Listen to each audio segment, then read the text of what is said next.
Mwanamke mvivu peke yake ndo huwa anasema siwezi kuwa kwenye mahusiano na mwanaume asiyekuwa na pesa. Ndo huwa anasema nitaolewa na mwanaume mwenye pesa. Huyo ni mwanamke mvivu. Lakini huyo mwanaume mwenye pesa unayemhitaji katika maisha yako, ogopa kitu kinaitwa masimango. Mwanaume akukute na wewe una kitu chako. Pambana.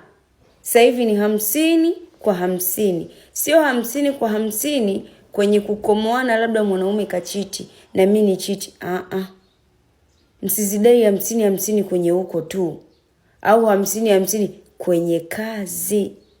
Fanye kazi ili mwanaume akija kukuoa, ukihitaji mwanaume awe na milioni 5 kwenye akaunti yake ya benki, make sure wewe una milioni 2 na 500,000 kwenye akaunti yako.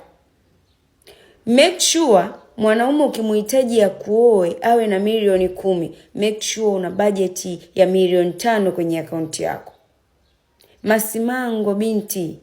Mwanaume atakuja atakutoa kwenu kwenye kijumba cha udongo, atakuoa, atakupeleka kwake. Athiri ya wanaume wenye pesa, wana majigambo. Siku ikitokea mmekosana, atakwambia nilikutoa wapi? Ulikuwa hivyo wewe? Ulikuwa mnuka jasho, sijui na nini. Nimekutengeneza leo unaanza kunidharau. Ukiona hizo kauli hazikuumizi my friend, hazikustress, huna ndoto ya kitajiri. Huna ndoto ya kitajiri. Yaani ukiona hizo kauli ukiambiwa unachukulia poa. Anayekunyima hakuambii uanze kunungunika wala kumchukia. Na wala huna sababu hiyo. Anakufundisha namna ya kutafuta cha kwako. Kwa hiyo, mwanaume asiyekuwa na pesa ni sahihi zaidi kuliko mwanaume mwenye pesa.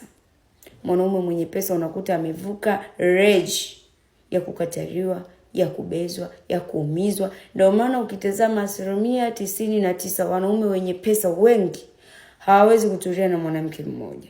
Kwa sababu wanawake walishaga wanyanyasa huko nyuma. Walishaga wakataa, wakawaumiza. Level iliyofika ni level ya dharau, ni level ya kuwatumia, ya kuonyesha sasa pesa nimepata, njoni niwatumie. Ndio inakuwaga level hiyo. Wanaume wenye pesa sio wabaya. Sema hivi kwamba ni wabaya, hapana.